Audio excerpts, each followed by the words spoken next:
Hello， 大家好，我是毛哥。那我最近其实买了非常多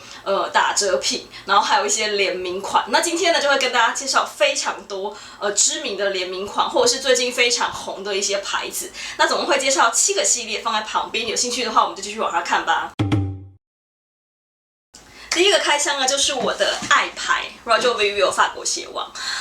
我觉得这个品牌应该很多有收看我频道的小伙伴都不陌生，因为我之前其实做过了一个entire Roger Vivier collection 的一个视频，那里面介绍它非常多不同的鞋型啦跟鞋款，大家有兴趣的话也可以去看那支视频。那其中呢，我其实并没有跟大家讲到呢，到底我觉得在哪里买 Roger Vivier 最实惠。那过去呢，当然就是你去欧洲的 outlet 就超实惠的，但现在大家都没办法出国嘛。那我现在其实会购买的地方呢，主要就是 The Onet 的这个电商网站，它是 Net-a-Porter 的一个唱货中心，基本上呢一年就是不管是什么季节，它都会处在一个相对低价的时候。那有的时候呢，它可能还会做所谓的折上折，就是原本你就已经有可能40到60% off， 而且你可能还会拿到一个所谓的折上折 ，maybe 就是15或20% 的一个更多的一个 discount 的部分。最近呢，这个网站它上了非常多 Roger Vivier 的鞋子，而且我超级惊讶的是，它竟然连一些爆款它都上了。爆款有哪些呢？大家非常喜欢的方扣的跟鞋，包含了高跟的啦、平底的啦，然后甚至是低跟的这种鞋子，它都上了，而且它上的颜色还蛮火热的，不是一些奇奇怪怪的颜色，比方说大家很常看到的银色、黑色，然后还有像很经典的红色，其实都可以找到，而且都是大概有40到50% 之间的 off 吧。除此之外呢，我这次竟然看到了我的爱鞋。好，我们来看一下我的爱鞋是哪一双。他们来的时候其实就是会有原始 Roger Vivier 的盒子的包装，这盒超大的。噔噔，就是他们家的这个非常有名的方扣的这个有一点跟的这个 VV Run 的这双鞋子。这双鞋子大家如果有印象的话，其实我之前买过一双。就是这双白鞋，你看我白鞋穿的有多脏。其实我之前也介绍过这双白鞋，那我自己买的尺码呢是比我平常鞋码的大半号。大家会问我 size 吗？我一般穿 Roger Vivier 的娃娃鞋我都穿34码，但如果大家买这双的话，我会建议大家大半码，因为你可能会穿袜子，这样穿起来其实会比较刚好。那这双鞋子呢，我自己觉得真的是非常实穿，有多实穿呢？我大概1年365天，我觉得我有1/3的时间都穿着这双鞋子，因为它看起来身形比较高挑，而且就是我不知道，就是它看起来就是有垫高的效果。大家可以看一下，它旁边这个高度啊，其实大概就有2-3公分嘛。然后其实这个是真的非常帮助女生修饰腿型的。我把修饰腿型的照片放在旁边，我觉得真的看起来比较高挑。然后另外呢，其实我觉得它旁边这个气垫就算是还蛮透气的，所以其实穿起来是非常舒适。甚至我是可以不穿袜子也可以的。那里面呢，就是它 Roger Vivier 的一个 mark 在这边，下面就是一个网状的。我这次买的是黑色跟深蓝色的。那为什么我这次会买黑色跟深蓝色呢？原因是因为我觉得黑色跟深蓝色相对来说是比较耐脏啦，所以如果大家喜欢这个鞋款，又不希望它很快就脏掉，我觉得大家可以买深色的。大家可以看到我的小白鞋，因为太常穿了，所以它其实还蛮脏的。而且其实他们这种材质啊，如果真的脏掉拿去洗鞋，它洗鞋的程度是有限的，再怎么洗啊，它都还是这个样子。然后另外白鞋有个缺点，我不知道大家看不看得出来，这两个方扣的颜色有点不一样。原因是因为白鞋穿久了这个方扣的颜色是会变形的，所以如果大家会很在意这个事情啊，我就会建议大家买就是扣子是金属扣或者是深色的扣子。然后这次他们特价的鞋子里面有一双黑色的，然后是毛毛的鞋子，我也觉得超好看。除了这个系列之外呢，我还推荐另外一双白布鞋，然后旁边是黄色方扣的这双也是超级好看的。羽绒衣之王就是 Moncler， 我这次呢在24S 呢就买了一件 Moncler 的轻羽绒。其实大家应该会很想知道在哪里可以买对相对来说价格好的 Moncler。原上我觉得有3个网站大家可以试试看。第一个是24S 的欧洲网站，第二个呢是 Miss Risa 的欧洲站。为什么我强调欧洲站呢？原因是因为只有欧洲站的价格呢，你才是一个比较好的价格。那这2个网站呢，基本上的价差是 almost 是一样，它没什么价差。那款式也都非常的多，所以如果大家喜欢 Moncler 的衣服的话，其实可以去这2个网站看看。而且其实电商网站啊，他们不定期就会有一些折扣码啦，或者是有各式各样的折扣，所以其实很长。Moncler 也会是有折扣的一个状态，那折扣金码就非常的划算。那当然，如果说你可以穿小孩子的衣服，就是说你的身形比较娇小或者是比较纤细的话，大家也可以看看路易斯·罗马他们家的 Moncler Kids 的系列，因为他们的小孩系列其实是有出所谓的 Mini Me 的 ，Mini Me 基本上跟大人的版型是很类似的，所以大家也可以去看小孩的系列。那小孩的系列单价当然就是会比较低。OK， 我们来看一下我这次买的东西。24S 的盒子其实还蛮酷的，它下面就是他们的百货公司的一个地图，我觉得很好看。我就是买一个像轻羽绒，大家可以近看它的一些细节。它的手背这边其实是有他们家的一个 mark， 然后还有一个小的口袋，所以你是可以放一些小东西，或者是钞票啊，或者是信用卡在旁边的。然后它其实这边呢是棉质的，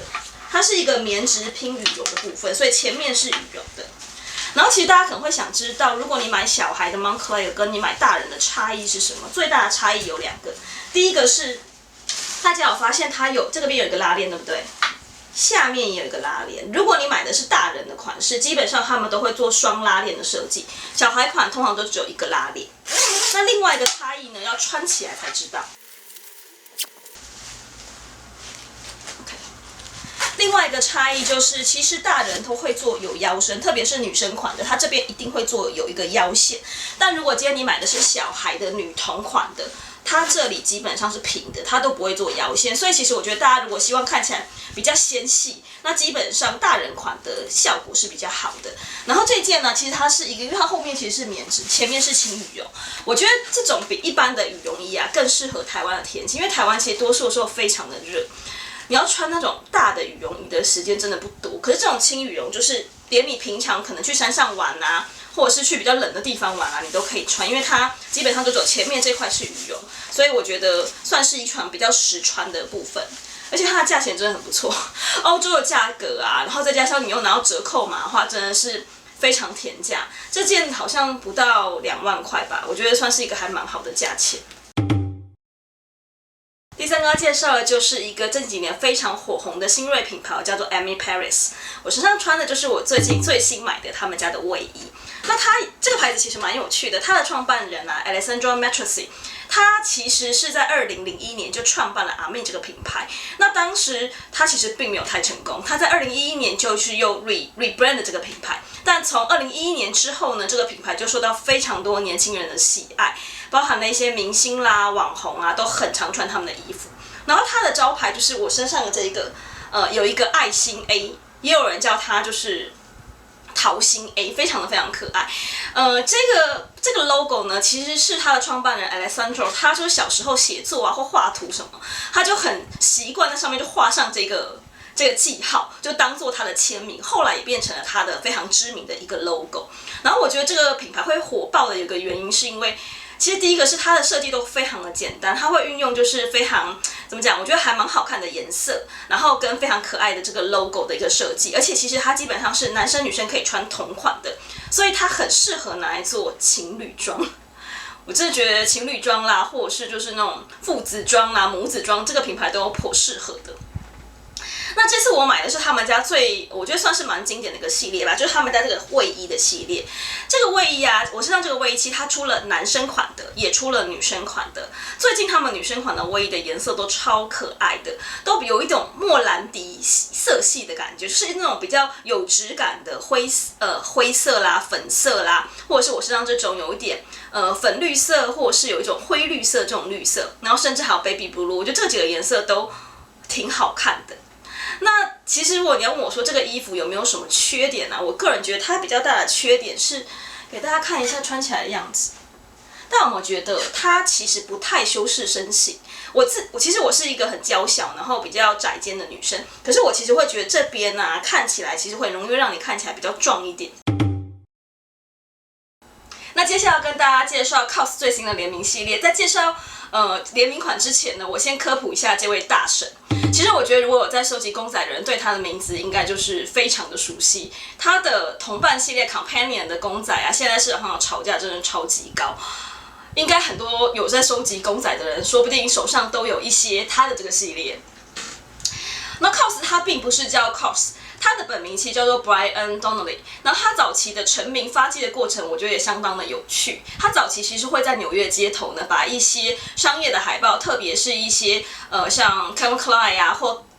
Guess 这些的内衣的海报带回家，然后在上面作画，就等于是一种街头艺术的感觉。那 Bundy 其实也是当时他的一个作品。那也因为这样呢，他在纽约就慢慢的开启了他的名气。那其实我觉得他也算是时尚界非常喜欢联名的一位大神。他几个比较有名的联名，包含了他是在2018年的时候呢，他跟 Uniqlo 还有芝麻街做了一个联名的系列，当时我记得在国外也是非常的火爆。另外一个我觉得让我印象很深刻的联名呢，就是2019年迪尔轰鸣呢在春夏的秀展上面放了 COS 他家非常知名的这个粉红色 BFF 的雕塑。我觉得那秀场放上去之后，真的变得超级的可爱的。当时他们还推出了就是联名的娃娃，而且我印象中它联名娃娃当时价格一推出其实就非常的高昂，好像20来万的台币吧。那当然现在市场上的炒价都是2倍不止了。另外一个大家非常喜欢跟 COS 联名的，其实就是 Uniqlo。除了之前的芝麻街联名系列之外呢，后来他在2019年呢又跟他做了一次联名。这次联名就是 COS 他家非常知名的 Companion 系列。当时我记得非常非常的强吧，大概开店的第一天都出现了就是人潮蜂拥的一个状况。我不知道大家的衣柜里面是不是有这个系列的衣服。那当然，它最新的联名其实就是我身上的它跟 The North Face 最新的一个联名款。那其实我觉得这次的联名啊也相当的有趣。The North Face 啊，它基本上是一个户外运动的品牌，所以它这次也把 COS 他家非常知名的就是 COS Holiday 呢搬到了长白山。我觉得主要是因为它这次的联名系列里面呢，多数的东西都是羽绒服。讲到他搬到长白山这件事情，我突然想到，其实，在2019年的时候 ，COS 也有来过台湾。当时他是在中正纪念堂，那个大娃娃摆在中正纪念堂上面，真的看起来真的好浮夸，但真的很可爱。大家有去吗？然后其实这次在 The North Face 的联名啊，我觉得还蛮特别的是，它这次的联名啊，的颜色其实都色彩非常的鲜艳。那我觉得是跟The North Face 它原本的风格是有点不一样的，比较偏向 COS 的风格。其实它这就运用了大量的色彩，包含了一些荧光色系，绿色、荧光绿啦、荧光黄啦，然后或者是紫色这些颜色。那我们就一起来看一下它这次的联名款。其实我看了一下，我个人觉得这次的羽绒服啊，其实看起来都有点笨重。当然，它是因为是男款了。那我个人其实没有这么喜欢穿没有腰身的羽绒服，因为我觉得穿起来就会让人看起来很笨重。老实说，大家都知道 model 身材非常好，可是大家看照片里面的 model， 你们应该不觉得她身材很好，应该会觉得好像也有点胖。所以我个人觉得这个系列的羽绒服有个比较大的缺点，就是它看起来真的有点显胖。那当然，除了羽绒服之外呢，这次的系列里面，我个人最喜欢的系列其实是它的冲锋衣。照片里面的黑色的冲锋衣，大概是我这次整个系列里面最喜欢的。它里面穿的其实是一个连身的，有一点像吊裤带的衣服。那冲锋衣它相对羽绒服来说，它比较利落一些些，所以就不会看起来很胖。不过这个系列超受欢迎的，据我的了解，好像首卖当天这个系列应该就卖完了。那如果是女生的话呢，其实羽绒服啦或冲锋衣，其实我都觉得不太适合娇小的妹子穿。娇小妹子唯一可以比较适合，大概就是我身上的这个，就是大学的帽 T 系列。大学的帽 T 这个系列它出了2个色，一个是我身上的宝蓝色搭配白色的 logo， 另外一个就是比较偏葡萄紫的这个颜色。我个人是比较推荐宝蓝色这个颜色，因为我觉得看起来非常的亮眼。然后其实这次的联名系列，老实说，我觉得跟过去的联名款相比啦，我自己觉得设计上没有太大的突破，因为它其实就是很简单的。大家可以看到这边就是 The North Face 的 logo， 然后这边其实就是 COS 它非常知名的XX的一个 logo。Let's all 就没有其他的设计，但我还是买了。大家可能觉得说，那你干嘛还要买的，对吧？其实也没有什么，就是我觉得这件颜色还挺好看的，然后我莫名很喜欢这个叉叉的 logo， 所以我就买了这件，给大家看一下穿起来的样子。我就搭了一个很简单的车裤，然后我买的是 XS， 就是它的最小号。我觉得虽然是男款，但女生穿起来看起来也还 OK。那这个系列除了衣服之外，我自己觉得它最值得买的反而是它的配件。它这次的配件呢，出的其实也是极其的简单，颜色也算是相对来说比较简约，就是它的毛毛，那当然就是会有米白色的，然后还有手套也是黑白两色。我个人特别喜欢那个黑色的手套，它上面就是黑色纯黑色，然后加很简单的一个大叉叉的一个 logo 设计。但我觉得莫名就是越简单的设计，我反而觉得越好看。我觉得跟它这次那些花花绿绿的泳衣来说，我反倒是比较喜欢这样子简约的设计。New Balance 跟 Stout 的这个联名，我觉得应该有很多小伙伴应该也是非常的熟悉，原因是因为这个已经是它的第4波联名了。其实我会注意到这个联名的系列啊，其实是在它去年他们做第3波联名的时候，当时它的系列主打的就是网球还有拳击。我觉得当时的那个拳击的运动服真的超级好看的。那后来我就有开始注意这个系列。那这一次呢，第4波联名里面呢，它出了一双鞋，我个人觉得特别打中我。那这次的它联名系列，它其实是出2双鞋，分别是New Balance 家非常有名的系列，包含了574还有5740这2个系列。那我入手的是574的这个系列，等一下会跟大家开箱来看一下。那这一次其实除了鞋子之外呢，我个人觉得它也有几个亮点还不错的，包含的就是它这次有推出这种长版的这种，你可以当洋装，然后你也可以当外套的这种等于2用的一件小外套，挺好看的。但我目测啦，我个人觉得适合高个子的妹子，因为它做的真的是挺长的。那当然，这次它不可或缺的一定就是运动服嘛。那运动服这次的系列颜色其实相当缤纷，有红色系、蓝色系、绿色系的。我自己其实当时订这双鞋的时候啊，我其实也订了一套，是照片里面这个黑色跟灰色交叉这根裤子跟上衣，但是我后来退了。你知道就是这样子啊，其实你看 model 穿起来都超级好看的，穿在自己的身上其实有时候长得就不太一样。给大家看我穿起来的样子，有发现这个裤子超级长的嘛？因为这个裤子我一开始以为它是缩口，然后可以调整长度的，后来穿到我身上发现说它是不能调整长度，但我个子非常的娇小，所以就觉得这裤子好像就有一坨在下面那种感觉，所以后来我就退了这件裤子跟这件上衣。那我们来看一下鞋子吧。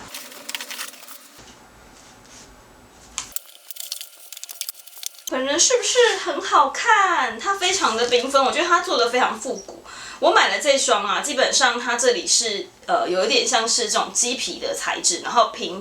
一般皮革的材质，然后非常的七彩，有很多颜色。很好看，然后灰色的。最特别是它总共附了 N 个颜色的鞋带，你系上的呢是白色，但你可以依据你的心情换很多鞋带，蓝色、红色、绿色、黄色、黑色跟灰色，等于鞋子上所有出现的颜色你都可以找到替换的鞋带。那同时你也可以就是2双鞋子系的鞋带是不一样的，我觉得这个还蛮不错的感觉，就是你可以透过换鞋带的感觉就换一双新鞋。我自己有真的穿了，我自己觉得穿起来是还蛮舒服的。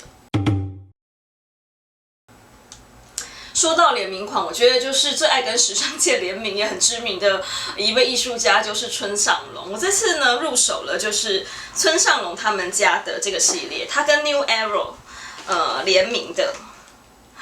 其实这个系列我是在Louisa Veroma 买的。那其实这次联名的款式非常的多，包含了村上隆他们家最知名的小花。那小花那个系列呢，它主要就是以我们一般这种平的这种棒球帽为主，我觉得特别适合男生。其实那2顶棒球帽也是挺好看的。那我这次买的呢是这种他们家标准的有这种弯曲弧度的帽子。我买了2个，因为这个我想要给胖拿戴，就是他们家 Dove 的这个系列，刚好就是一个粉红色的，然后一个蓝色，我觉得就是2个人可以戴情侣帽，非常好看。我个人其实非常推荐他们家的帽子。然后其实除了这2顶之外啊，我这次还买了1顶是这个，就是他们家纽约的这个帽子。其实我买了很多顶他们帽子。那这次我买的这个原因是因为我特别喜欢它的这个缝线的颜色是这种黑灰白，我觉得特别的好看。然后其实他们家的帽子啊，如果大家知道，你买来的时候这里其实会有一个银色的贴纸，已经被我撕掉了啦。那很多人呢，基本上是买了他们家的帽子是不会撕这个贴纸，因为大家觉得说，就没有撕贴纸直接戴比较酷炫，而且就是早期，我觉得跟他们这个黑人文化有点关系，是早期黑人文化，他们其实贴那个银色的贴纸，主要是因为它保持这个帽子的完整性，它可能。也许他试戴了一下，他不喜欢，他其实完整之后他可以退回去。那当然也有一些人觉得说，如果你是要拿来做收藏品的，你那个贴纸不实啊，其实转卖是比较容易的。但因为我自己是要自己戴，而且我觉得有那个银色的那个圈，就是银色的那个贴在上面，我觉得戴起来没有太好看，所以我都会把它撕掉。然后里面呢，基本上所有他们家的款式啊，里面这边都会有它的这种防伪的贴纸。那给大家看一下村上隆的系列里面。这次村上隆的这个帽子系列里面也有这个他们家小花的一个标签，我觉得非常好看。那里面其实也会秀出来，就是它是跟谁联名的，所以其实它的这个我觉得它的帽子都做得还蛮细的。然后这款的帽子是可以调节的，所以基本上是不管你头围多少，不要过分的大，基本上都是还蛮方便的，特别推荐给大家。那这就是今天全部介绍的系列。如果大家有任何的疑问，欢迎在下面留言给我。那当然，如果你喜欢的话呢，也记得点赞跟订阅哦。